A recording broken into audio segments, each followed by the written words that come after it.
복을 주시기를 원하며 너를 지키시기를 원하시며 여호와는 그 얼굴을 너를 향하여 드사 은혜와 평강 주시길 원하노라. 너를 보배롭고 존귀하게 여기시는 하나님이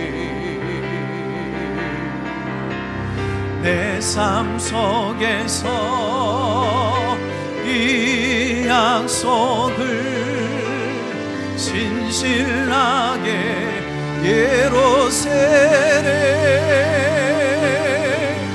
땅에 기름진 것으로 하늘에 신령한 것으로 너를 복 주시고 지키실 하나님이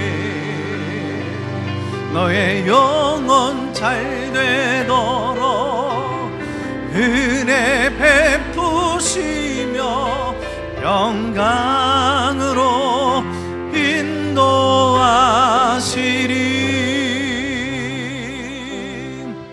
평강의 하나님이 우리의 삶을 인도해 주시는 줄로 믿습니다. 우리 앞뒤 좌우. 그러므로 생각하라. 너희는 그때의 육체로는 이방인이요 손으로 육체를 향한 할례를 받은 무리라. 칭하는 자들로부터 할례를 받지 않은 무리라 칭함을 받는 자들이라. 그때 너희는 그리스도밖에 있었고 이스라엘 나라밖에 사람이라. 약속의 언약들에 대하여는 외인이요 세상에서 소망이 없고 하나님도 없는 자이더니 이제는 전에 멀리 있던 너희가 그리스도 예수 안에서 그리스도의 피로 가까워졌느니라. 그는 우리의 화평이신지라.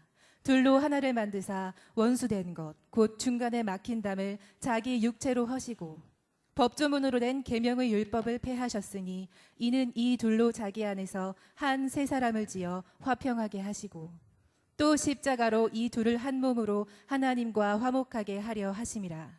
원수된 것을 십자가로 소멸하시고 또 오셔서 먼데 있는 너희에게 평안을 전하시고 가까운 데 있는 자들에게 평안을 전하셨으니 이는 그로 말미암아 우리 둘이 한 성령 안에서 아버지께 나아감을 얻게 하려 하심이라. 그러므로 너희는 이제부터 외인도 아니요 나그네도 아니요 오직 성도들과 동일한 시민이요 하나님의 권속이라. 너희는 사도들과 선지자들의 터 위에 세우심을 입은 자라. 그리스도 예수께서 친히 모퉁이 돌이 되셨느니라. 그의 안에서 건물마다 서로 연결하여 주 안에서 성전이 되어가고 너희도 성령 안에서 하나님이 거하실 처소가 되기 위하여 그리스도 예수 안에서 함께 지어져 가느니라. 아멘.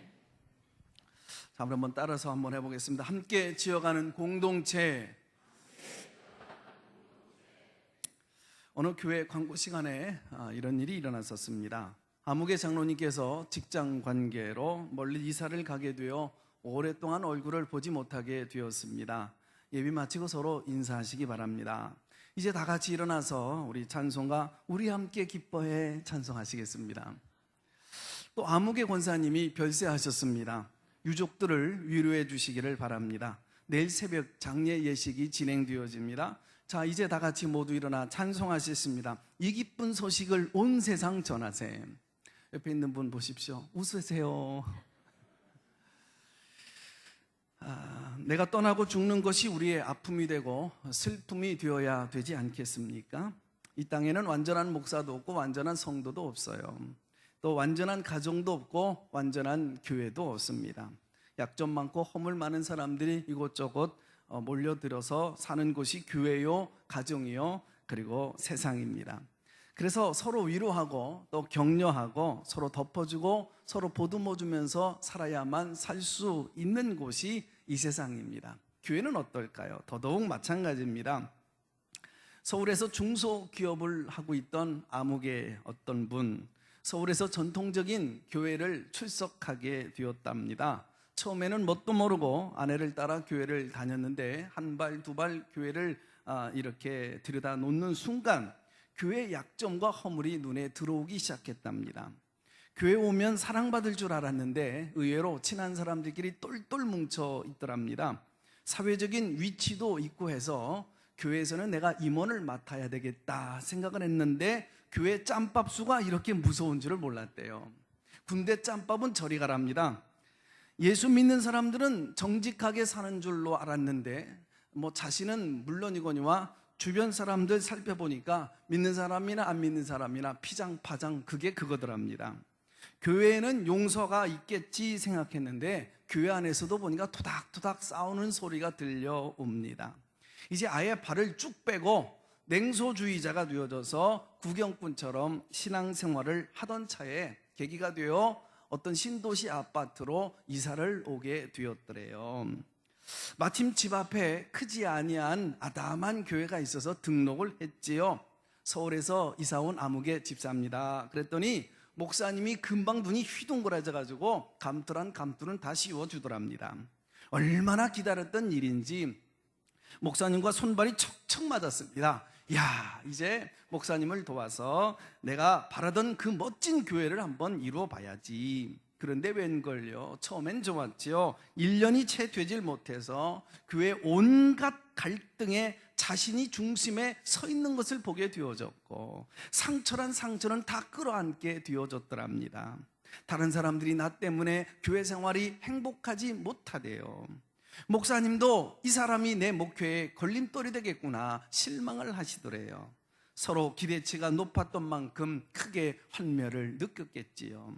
그래서 다른 교회로 옮겼습니다. 그랬더니 그곳에는 첫 예배, 첫 설교서부터 실망이 큽니다.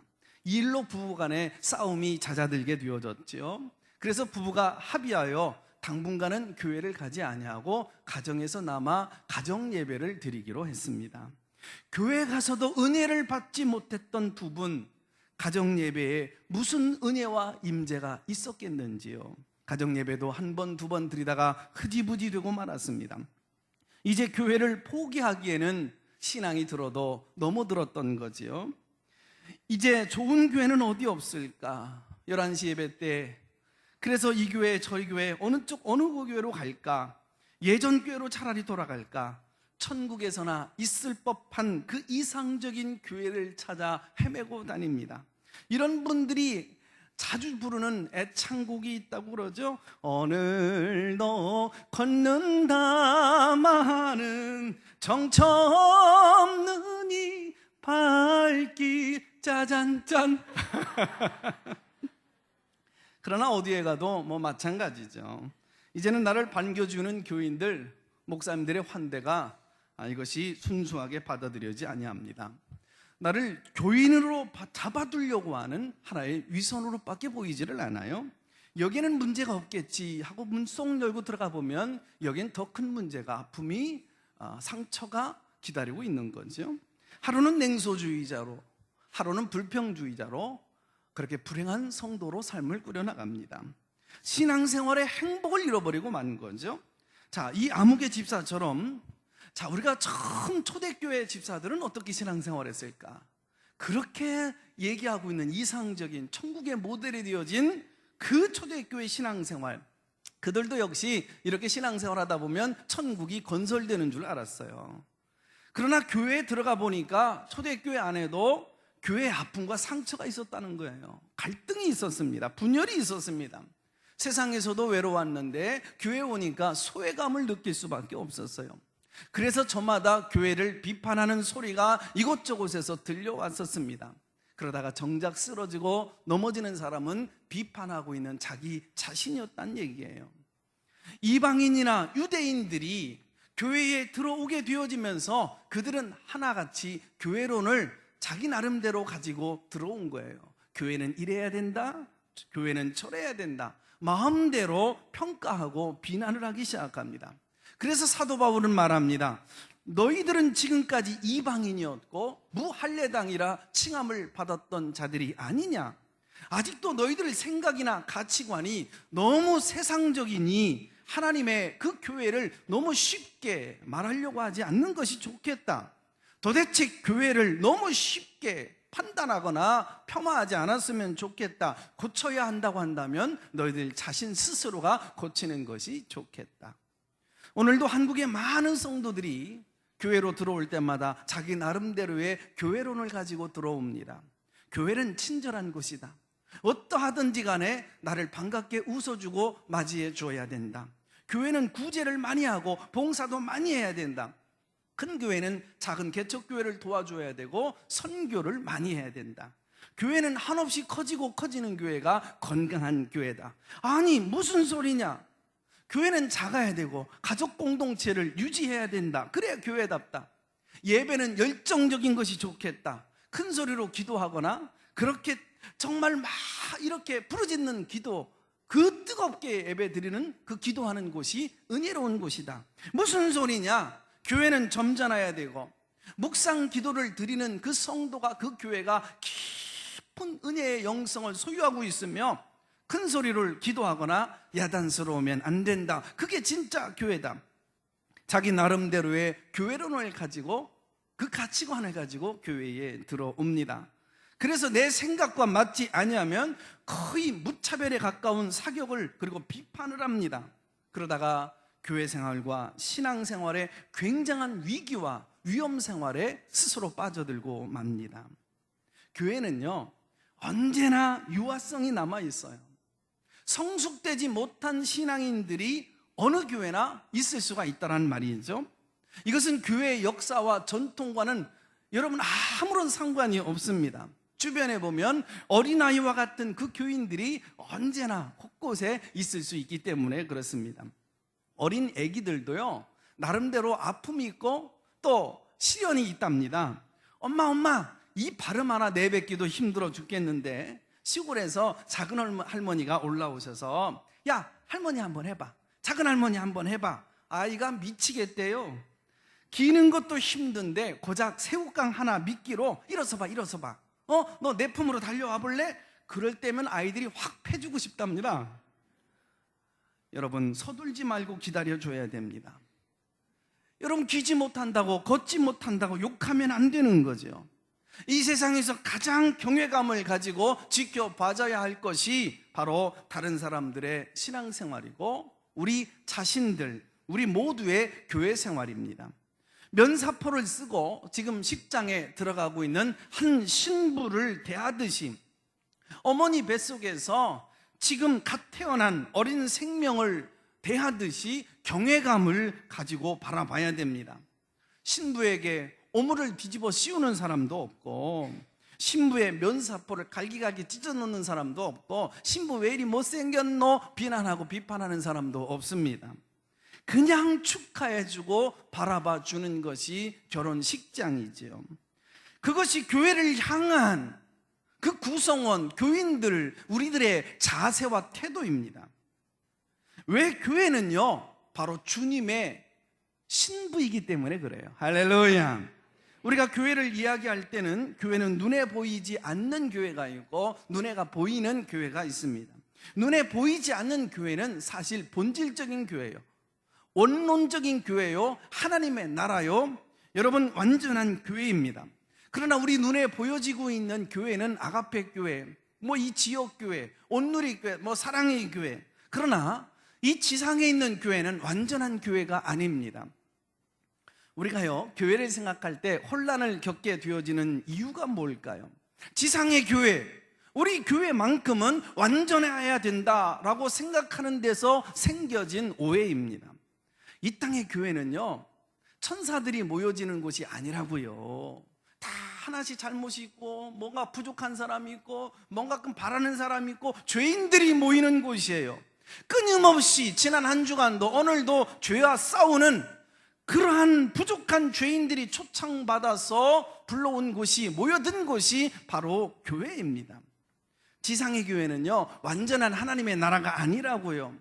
그래서 교회에 허물이 있다고, 약점이 있다고, 연약성이 있다고, 내 마음과 취향에 맞지 않는다고 너무 쉽게 우리의 본색을, 화를 뿜어내서는 아니 되는 것입니다. 왜요? 그 연약성은 너무나도 당연하기 때문에 그래요. 부부간에 이상형이 무엇인지에 대해서 함께 의논하고 대화할 수는 있어요. 그러나 내 아내의 허물, 내 남편의 단점, 약점, 그 실수를 함부로 비판하게 되어지면 부부가 건강해질 수가 없는 거지요. 나라의 교육 정책을 염려함으로 대화할 수는 있어요. 그러나 내 자식 공부 잘하고 싶어도 공부가 잘 안 되어지는 그 자녀들 너무 비판하게 되어지면 이 자녀 건강하게 자라날 수 있겠는지요? 어떤 교회가 건강할까? 행복한 교회, 두 날개로 날아오르는 교회가 되어질까? 우리는 애쓰고 노력해야 됩니다. 그러나 그 교회의 허물과 약점이 우리의 비판의 대상이 되어서는 아니 됩니다. 신구약 성경 가운데 가장 이상적인 교회로는 어디에 있느냐면 에베소서에 있어요. 그래서 잔 칼빈은 신구약 66권 가운데 에베소서를 가장 사랑했다고 그러죠. 그리고 아이를 낳지 못하는 여인네들이 제일 사랑하는 것도 에베소서입니다. 장로교회 창설자 잔 칼빈이 에베소서 강해를 기록해 놨는데, 이 잔 락스라고 하는 사람이 말년에 이 강해서를 읽으면서 눈을 편안히 감았다고 그러죠. 콜리치 같은 신학자는 인간이 쓴 책 가운데 가장 신성한 작품이 에베소서다라고 말을 했고요. 주경가 스코트는 핸델이 영감을 받아서 무릎을 꿇고 위대한 할렐루야를 작곡하였듯이 이 사도 바울도 영감을 받아서 교회가 무엇인지 에베소서를 기록했다라고 말을 했습니다. 자, 당시 이 소아시아 여러 지역 가운데서 이 에베소 교회는요, 가장 꿈에 보일 수 있는 정말 이상적인 교회가 될 수 있는 그 소질을 가장 많이 갖추고 있는 교회가 바로 에베소 교회예요. 자, 이 좋은 교회가 되려고 하면 특별히 에베소 교회에 장점이 있는데, 첫째로 교회 지도자가 좋아야 돼요. 한마디로 말하면 교회 설립자, 창설자가 좋아야 된다고요. 이 에베소서를 창립한 사람은 사도 바울, 사도입니다. 바울은 사도였기 때문에 한 교회를 세워놓고 그리고 제자들 가운데 목회를 맡기고 다른 지역으로 옮겨서 교회를 세우곤 그랬거든요. 그런데 유독 이 에베소 교회만큼은 개척을 해놓고 3년 동안 그 교회를 떠나지 아니하고 처음 멤버들에게 가장 굉장히 중요한 제자 훈련을 시켰습니다. 그만큼 에베소 교회를 많이 사랑했다는 얘기예요. 뿐만 아니라 이 에베소 교회는요, 한 목회자가 목회를 하는 데 있어서 힘들이지 아니하는 굉장히 좋은 여건 환경에서 목회를 했다고요. 이 에베소는 아시아 지역의 교통 중심지였어요. 당시 7대 불가사의 중 하나인 다이아나 신전이 그곳에 지어져 있을 만큼 문화의 굉장히 중요한 중심 지역이었어요. 여러 큰 도시 가운데 하나가 바로 이 에베소였습니다. 자, 보세요. 에베소는 교회의 창립자가 좋았어요. 교회론이 굉장히 좋았어요. 그곳에 제자 훈련이 있었어요. 주변 목회하기에 굉장히 좋은 여건과 환경이 있었단 말이에요. 그런데도 불구하고 이 교회가 성장하고 세계에 많은 영향력을 행사하며 자 봐라 하면서 에베소 교회에 그 교회의 중요한 본이 될 수 있었을 텐데도 에베소서를 읽어보면 이상적인 교회가 아니라 흠이 많은, 약점이 많은 교회로 등장합니다. 자, 집에 있는 딸 아이를 보고 너 오늘 밤에 집에 일찍 들어와야 된다 라고 말을 했다면 이 아이가 집에 일찍 들어온다는 얘기예요? 안 들어온다는 얘기예요? 집에 일찍 안 들어온다는 얘기거든요. 에베소 교회가 이래야 된다 저래야 된다 많은 교훈이 있다라고 하는 것은 그만큼 에베소 교회가 많은 허물과 약점이 있었다는 얘기예요. 그래서 에베소 교회를 구성하고 있는 너는, 오늘 교회를 구성하고 있는 너는 누구냐 이겁니다. 인간이란 본질, 실존이 무엇이냐라는 데서부터 교회는 출발이 되어져야 된다라고 말씀하고 있는 거예요. 자, 오늘 본문을 통해서 에베소 교회가 어떤 교회인지 좀 일면을 들여다봤으면 좋겠어요.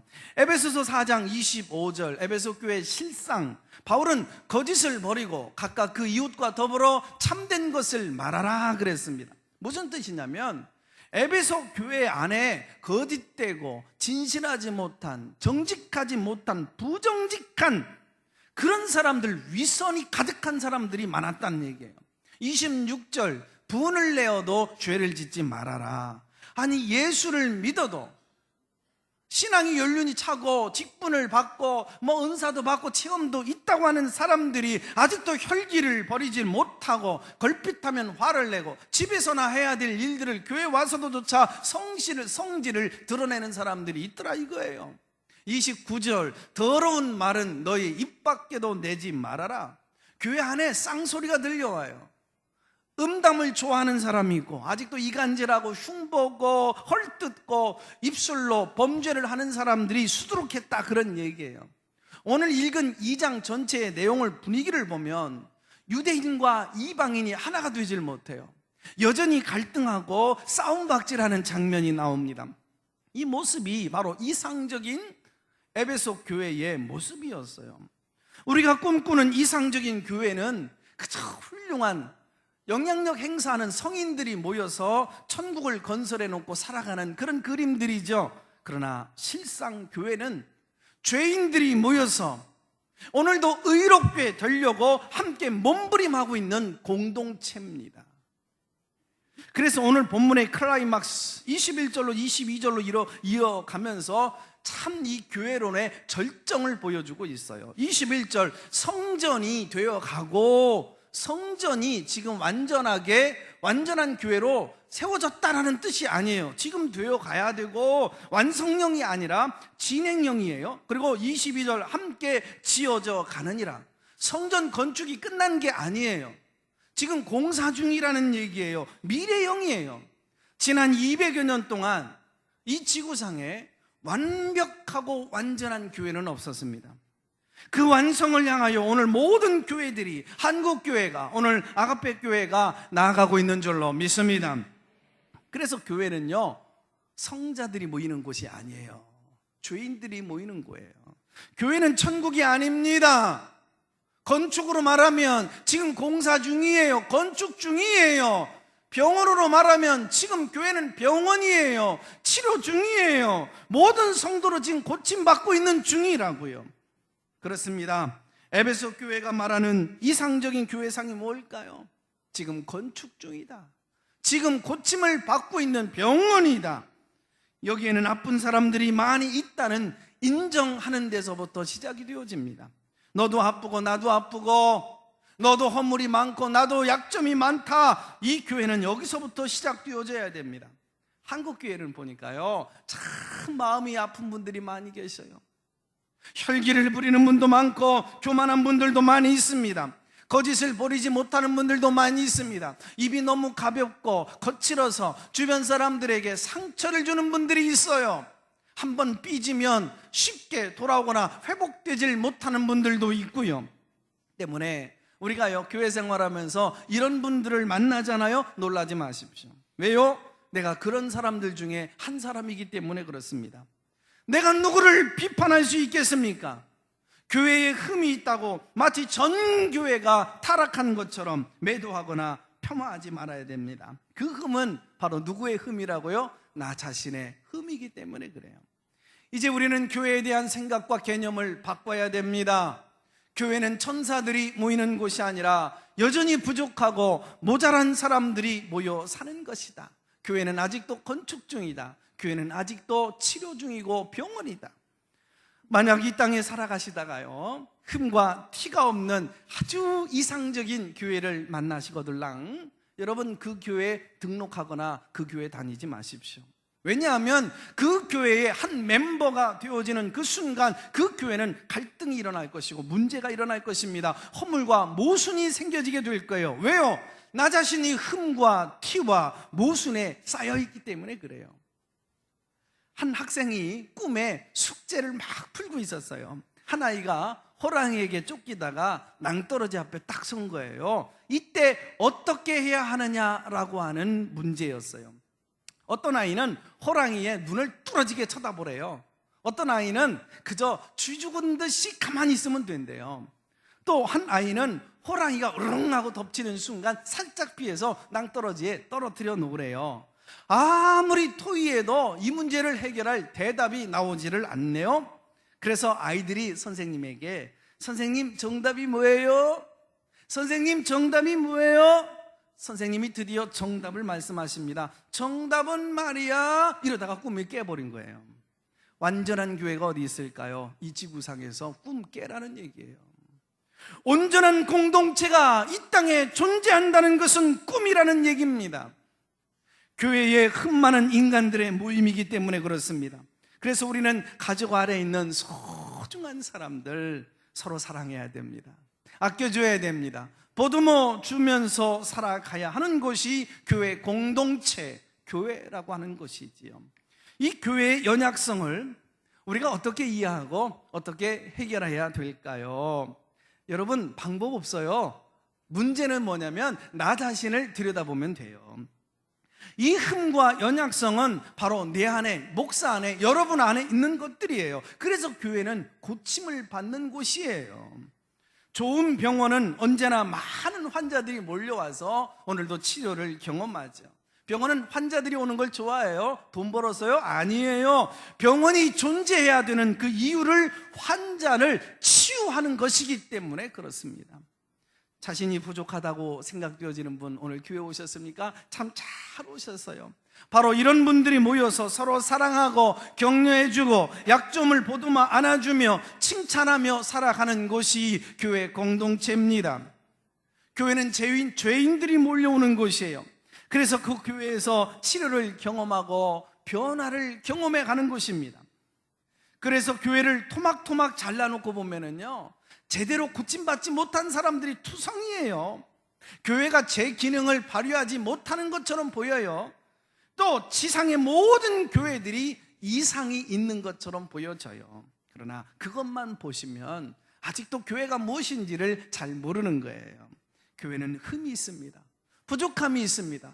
허물투성이에요. 상처투성이에요. 그럼에도 불구하고 교회는 하나님 아버지의 교회인 줄로 믿습니다. 왜 그렇습니까? 이 교회의 주인이 하나님이시기 때문에 그런 줄로 믿습니다. 이 교회의 머리가 그리스도이기 때문에 그런 줄로 믿습니다. 교회가 갈기갈기 찢겨지고 이것저것에 흠이 나고 멍이 든 것 같아요. 왜 개신교는 이렇게 교파가 많을까 불평하는 사람들도 있습니다. 그러나 이 교회는 하나입니다. 하나가 되게 하시는 성령님이 한 분이시요, 우리 하나님 아버지가 한 분이시요, 성경도 하나요, 신앙 고백이 하나이기 때문에 그런 줄로 믿습니다. 교회가 아무리 모나 보여도 연약해 보여도 교회는 영광스러운 교회입니다. 왜 그럴까요? 그 교회에 건물이 크게 작고 좋고 안 좋고의 문제가 아니에요. 역사와 전통이 있고 없고의 문제가 아니에요. 그 교회에 영광스러운 주님이 거하시고 계시기 때문인 줄로 믿습니다. 여러분 기억하십시오. 나도 환자고 여러분도 환자입니다. 병원에서 안대하고 나오는 사람이 여러분 다리 쩔뚝거리는 사람 보고 비웃지 않습니다. 팔 부러진 사람이 맹장 수술하고 나온 사람 여러분 비판하지 않습니다. 서로 용납하죠. 서로 불쌍히 여깁니다. 이게 병원이에요. 이게 교회라고 하는 곳이지요. 어차피 여러분 인간은요, 영적으로 정신적으로 장애자들입니다. 서로 불쌍히 여기면서 살아가는 곳 천국 공동체입니다. 자폐증 딸을 둔 가정이 있었어요. 그 부모는 맞벌이 가정이었습니다. 상담해 오기를 이 아이를 어디 좀 맡겨서 좋은 곳에서 좋은 방법으로 치료할 수 없을까요? 대답했습니다. 좋은 곳이 있고 좋은 방법이 하나 있습니다. 이 아이는 부모의 사랑 안에서만이 치유될 수가 있습니다. 이 아이는 이 땅에 태어날 때 가족 사랑의 공동체 안에서 사랑을 받으며 자라도록 하나님이 이 땅에 그렇게 디자인하여 보낸 것입니다.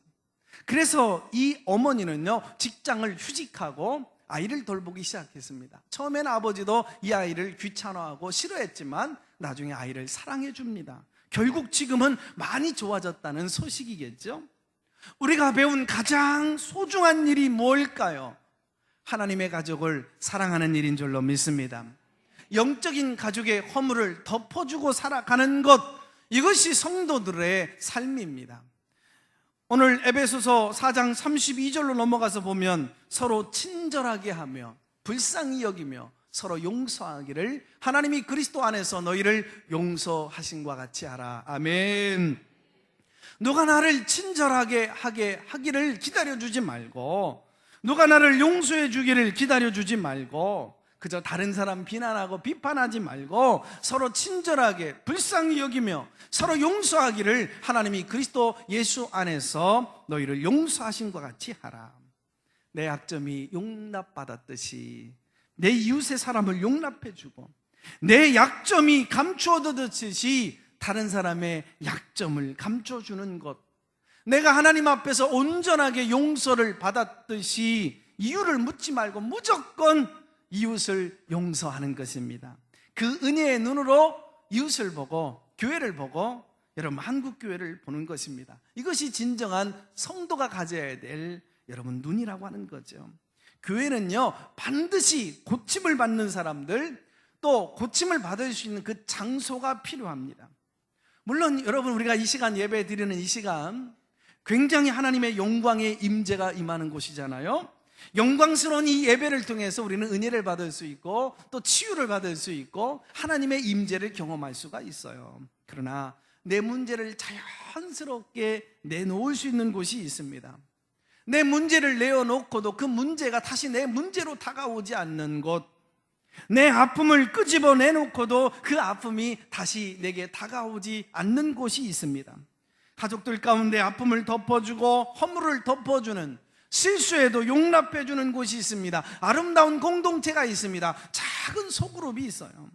바로 우리 선교회가, 우리 구역들이 이러한 모임들이 되어져야 될 줄로 믿습니다. 이런 선교회 안으로, 구역 안으로, 작은 소그룹 안으로 들어가셔서 참된 가족을 경험하십시오. 하나님은요 예배를 통하여 하나님의 임재를 경험하게 하시고 뿐만 아니라 가족적인 공동체, 이 작은 소그룹 안으로 들어가게 하셔서 두세 사람이 모이는 곳에 주님이 함께 하시고 그곳에서 주님이라고 하는 하나님의 그 사랑을 이야기하고 나누게 되어질 때 그곳에서요 예배 때 만나는 하나님보다 더 큰, 여러분 더 깊은 여러분 그 하나님을 만나게 하시고 체험하게 하신다고요. 그리고 그 여러분 세밀하신 섬세하신 하나님의 사랑을 그 작은 소그룹에서 느끼게 한단 말이에요. 이것이 진정한 행복한 신앙생활인 줄로 믿습니다. 성공적이고 행복한 신앙생활을 위해서는요 성공적인 여러분 예배 주일 경험과 함께 성공적인 소그룹 경험 두 가지가 균형이 잡혀야 돼요. 이것이 목사 얘기랄까요? 아닙니다. 성경에 나오는 이야기고 하나님이 만들어 놓은 룰이에요. 만일 우리가 예수를 믿지 않았다면 교회에 있는 분들을 알아야 될 이유도 없고 그럴 필요도 없습니다. 그런데 예수를 믿으면서 어떻게 달라졌습니까? 너와 나는 뭐라는 얘기예요? 한 몸이고 주의 보혈의 피로 한 피를 받은 가족이라는 얘기거든요. 이 땅에서 뿐만 아니고 영원한 가족이 되어서 저 천국에서도 한 집에서 함께 살아갈 존재들인 줄로 믿습니다. 교회가 뭘까요? 교회를 극장으로 이해하려고 하는 잘못된 신학과 신앙을 가진 분들이 있어요. 여러분 극장에 가면 옆에 사람 신경 쓸 필요가 없어요. 그냥 공연 내용만 집중하고 감동받고 나오면 되는 거예요. 그래서 교회에 많은 예배나 설교를 통해서 나 혼자 은혜를 받고 감동받고 싹 그냥 집으로 돌아가는 것이 교회라고 생각해요. 맞아요? 틀린 겁니다. 여러분 교회 안에서 은혜를 받는다는 것, 감동을 받는다는 것, 느낌을 가지고 살아가는 것 귀한 일이에요. 그러나 나 혼자만의 감동, 나 혼자만의 은혜로 끝난다고 한다면, 거기서 멈춘다고 한다면 여러분 신앙생활 지금 잘못하고 있는 거고요. 그 이후에 노선이 어떻게 돌아갈지 그건 본인이 책임져야 되고 그 감동은 무책임한 감동이 되는 겁니다. 또 교회를 학원이나 백화점으로 생각하려고 하는 경향이 있어요. 이것저것 여러 강좌를 개설해 놓고 내 마음에 맞는 것, 필요한 것을 채워가지고 갑니다. 많은 물건 가운데 내 마음에 드는 그 물건 하나를 사가지고 가는 것, 그걸 교회라고 생각해요. 여러분 참 내가 마음에 맞는 것, 필요한 것을 사가지고 가는 일도 멋지죠. 그러나 그것이 여러분의 신앙생활의 전부가 되어져서는 안 됩니다. 교회는 수단이 아니에요. 교회는 내 목숨을 걸고 교회를 지키고 섬겨야 될 내 인생의 목적인 줄로 믿습니다. 교회는 인생의 필요를 채워줄 뿐만 아니라 이 교회는 내 삶의 목적이고 궁극적인 내 삶의 여러분, 이것이 상급이요 바로 메타가 되기 때문에 그런 것입니다. 에베소서 2장 19절에 구원받은 성도는 하나님의 가족이에요. 모두가 다 하나님의 자녀로 새롭게 태어난, 따라서 해볼까요? 한 가족이다. 아멘이죠. 가족은 위기 때 서로 의지합니다. 아픈 사람을 도와줍니다. 어린 신앙 자녀들을 케어하고 가르쳐주고 돌봐줍니다. 자, 이제 우리는 교회에 대한 이상이 분명해졌어요. 교회가 뭘까요? 교회는 하나님의 가족이에요. 가족 안에는 권세도 있지만 책임도 있는 거예요. 교회는 지금도 고침을 받아야 될, 여러분, 병원입니다. 지금도 건축하고 세워져야 될 공사 중입니다. 여러분, 우리가 함께 세워주고 돌봐주며 함께 지어져 가야 될, 만들어 가야 될, 완성해야 될 곳입니다. 우리 모두 예배 자리에 머물러 있지 마시고 행복한 구역원 구역 예배 모임으로 오늘 1시에 모이게 되어지는 선교회 공동체 안으로 깊이 들어가서 주님이 준비해 놓으신 그 교회의 가족됨을, 그 은혜를 맛볼 수 있기를 바랍니다. 교회 공동체성, 가족 경험, 심령의 치유는 작은 모임에서 이루어져요. 그곳에서 나를 통하여 구원받는 사람들이 많아지게 할 수 있기를 바랍니다. 그들의 연약함을 도와주고 그들을 세워주고 격려해주면서 그들이 멋지게 성장하는 모습들을 맛보게 하십시오. 그들이 나보다 더 훌륭한 신앙인이 되어지는 모습들을 바라보십시오. 그러다 보면 내 안에 있는 문제의 쓴뿌리는 자연히 뽑혀지고 치유되어지게 되어 있어요. 여러분은 주님을 닮은, 주님의 비전을 닮은 멋진 믿음으로 성장하게 되어질 줄로 믿습니다. 한국교회가, 우리 교회가 완전한 교회가 아님을 기억하십시오. 허물과 약점이 있음을 인정하십시오. 그렇다고 한다면 그 약점과 허물은 내가 덮어야 되는구나. 교회는 기대의 대상이 아니라 사랑의 대상이구나. 그렇다고 한다면 내가 사랑하라는 뜻이구나. 여러분, 교회 중심에 달려오셔서 약점을 끌어낼 수 있기를 바랍니다. 그때 주님이 여러분을 통하여 이 교회를 영광스러운 교회로 여러분 이루게 되어 주실 줄로 믿습니다. 행복한 교회 생활, 여러분 꿈꾸는 교회로 만들어 주실 줄로 믿습니다. 여러분을 통하여 교회의 멋진 영향력이 이 시대, 여러분 이 땅에 펼쳐지기를 주의 이름으로 축원합니다. 하나님 아버지, 고맙고 감사합니다. 주님께서 피 흘려 세운 아가페 교회, 우리가 걸핏하면 인간적인 눈으로, 비판의 눈으로 너무나 날카롭게 비판하다가 그 칼에 내가 찔리고 내 신앙생활에 찢겨질 수 있고 내 행복이 찢겨지게 된다는 것을 우리가 그동안 신앙생활하면서 알지 못했습니다. 주여 용서하여 주시옵소서. 이제는 교회를 향한 영광을 보게 하여 주시옵소서. 교회를 통하여 피 흘려 죽으신 예수님의 마음을 보게 하옵소서. 이 교회를 복되게 축복하셨던 아버지의 입술들로 서로를 축복하고 상대방의 약점과 허물들을 감싸 줄 수 있는 복된 입술 되게 하여 주시옵소서. 교회는 아직도 공사 중이고 또 지금도 치료 중에 있으며 아직도 여중히 고침을 받고 있는 목사도 그 가운데, 또 성도들도 가운데, 여러분 우리는 같은 사람들입니다.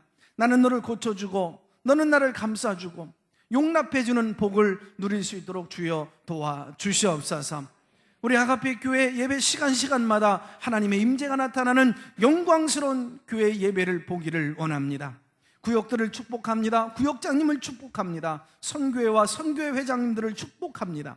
우리는 이제 새롭게 태어난 가족이며 한 피바다 한 몸 이룬 한 가족이 되었음을 고백합니다. 천국까지 함께 갈 영원한 하나님의 가족이 되어졌습니다. 가족들 소홀히 여기게 하지 말게 하시고 구역과 선교회라고 하는 가족 모임에 서로 모이기를 힘쓰게 하여 주옵소서. 나 홀로의 신앙, 나만 은혜 받고 나만 잘 되면 된다는 생각 버리고 가족을 서로가 책임지며 서로의 아픔과 상처들, 문제들을 끌어안고 용납하고 연약함 도와주고 서로 의지하고 세워주고 격려해 줘서 성장 서로 되어지는 모습을 맛보는 천국 공동체를 경험하게 하시고 위대한 회복이 그 자리에서 일어나게 하여 주셔서 초대교회 심장 속에 있는 원형을 우리 모두가 회복할 수 있도록 축복해 주시옵소서. 예수님의 이름으로 기도합니다. 아멘.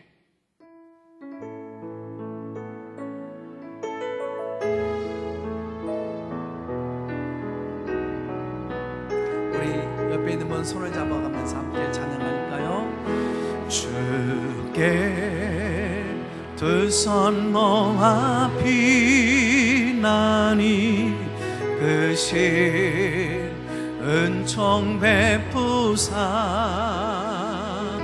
밝아오는 이 아침을 환히 비춰주소서. 주님, 우리의 모든 허물을 주 우리 모든 허물을 보혈의 피로 씻기어 하나님 사랑 안에서 행복을 갖게 하소서. 서로 믿음 안에 서로